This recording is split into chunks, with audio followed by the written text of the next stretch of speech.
Hi everyone, it's Tracey here from Art Fibre Stitch. We're going to have a little go today at needle felting a landscape, and I have some nice little bits here of wool roving and I'm pulling them out very fine.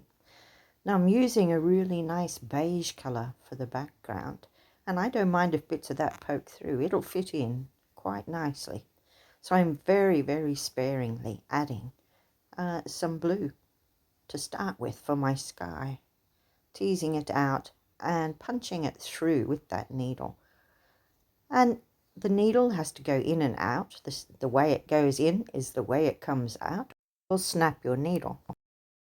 As long as there is a sponge behind you, something to have your needle go through, it's going to punch those threads, those fibers through that felt background, and it's going to knot all of those into that felt.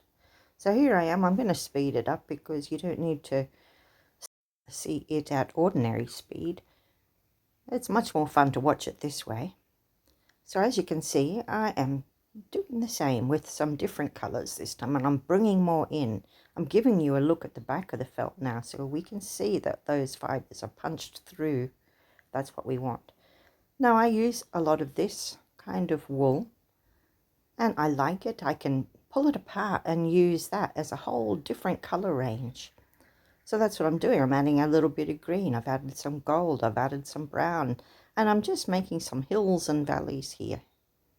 And that will keep me going for quite a while, adding these little bits. Look at that. I like the colors. So I've got a sky. I've got a horizon. And I've got this lovely, well, it's turning into a field, I think.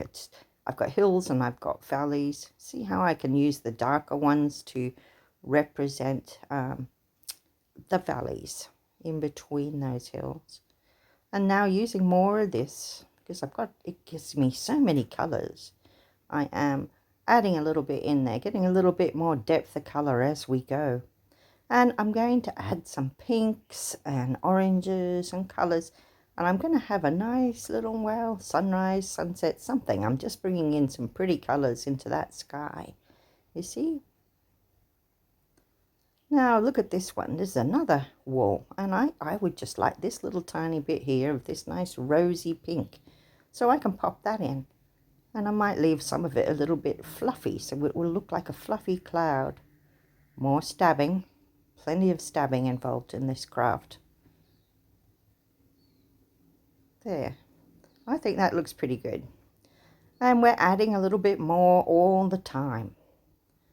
I do want some of those lovely pinky colours in the sky, some clouds. If you haven't needle felted before, I encourage you to pick up this craft and have a go, because it is so much fun. Look at these fibers. I really am not using very much. I'm allowing that background color, you see, to just poke through in places. I'm wanting that a little bit darker. I want that to be maybe a tree line at the top. So many decisions. But I love it because you can just keep flowing with it. And if you don't like something, you can just take it off. It just pulls off. And now I'm going to get some little bits of this creamy white roving, and I'm going to ball them up like that, and I'm going to make some sheep. So instead of spreading my fleece out this time, instead of pulling it apart and making it wispy, I'm balling it up to make this solid sheep shape. I've got some little smaller ones in the back, towards the back, and in the front I'm going to put, I think, a few little larger sheep. There we go, 3 would be nice. Odd numbers seems to work well. So I've got my little sheep in there. I'm still giving it one last stab all over. And let's have a look. It's not too bad, is it? Now I'm going to start stitching. And I'm grabbing some green pearl cotton, threading my needle, putting a knot behind, and just starting to just do a few running stitch lines through. And I'll go from one side to the other, and they won't be straight lines, they'll be wavy lines following the contours of the land. I like a little bit of stitch in there. It just seems to add that little final touch. So that's what I'm doing. You may not even notice it very well, or you could, I certainly like to start like that so that you don't really notice it very much, and then add to it. So I'm thinking here at the top of this hill, I'm going to do a few French knots, and that will be the trees on my horizon. So I'll needle up, thread up, needle going, being wound with that thread, and then pushed back through and out again somewhere else, and that's my French knot. And sometimes I'll intersperse it with a little bit of running stitch, as you can see. Once I get through to one side, I'll go back and do it again, maybe with a different color. Can you see how I've turned the work? Because I'm a right-hander, it's easier for me to just turn the work. There, let's have a closer look. We can see not much stitching, but you know, something. So, but I'm looking there and I'm thinking, well, my sheep don't really show up as sheep so much as blobs. I mean, they're a little bit sheep-like. So I'm going to do some stitching on them too. I'm going to start with just a few little French knots on it.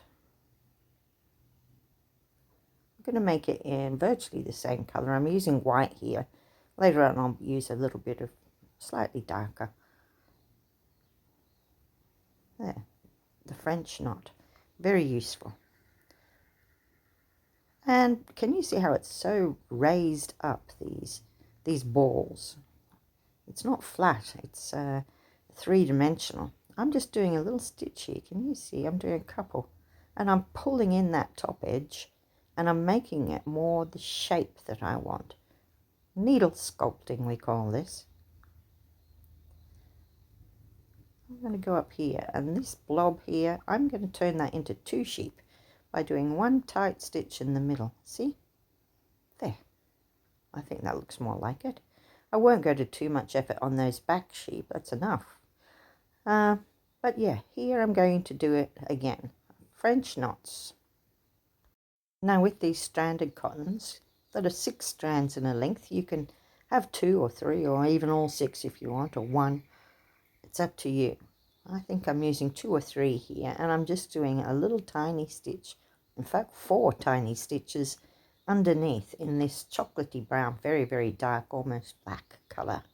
And that is going to be the feet on my sheep, and that will make it a little bit more sheep-like.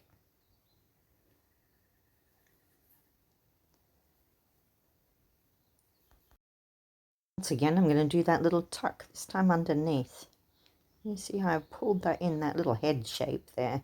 And one more thing, I'm going to go up in the face bit of the sheep, and I'm going to do 1 French knot there, and that will be the eye.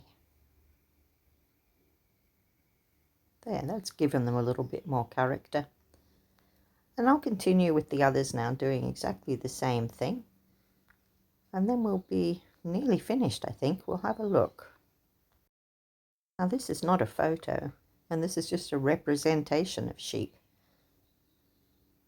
So I'm not going to concern myself with that. It's enough. See, there they are, marching up the hill. The ones in the background with not very many features at all. I've decided to do another stitch. I've loaded up a variegated yellowy orange thread, and I'm just going to do some fly stitch here. If you've never done one, it's needle up. Now holding that thread out the way, needle down and up again in between. And you can see what happens, and underneath, and you can see that we trap that yarn into a little V shape. And the last little bit, I put it down again, and that is a stalk. And that will look like grasses. That's what I'm aiming for. Let's have a look now.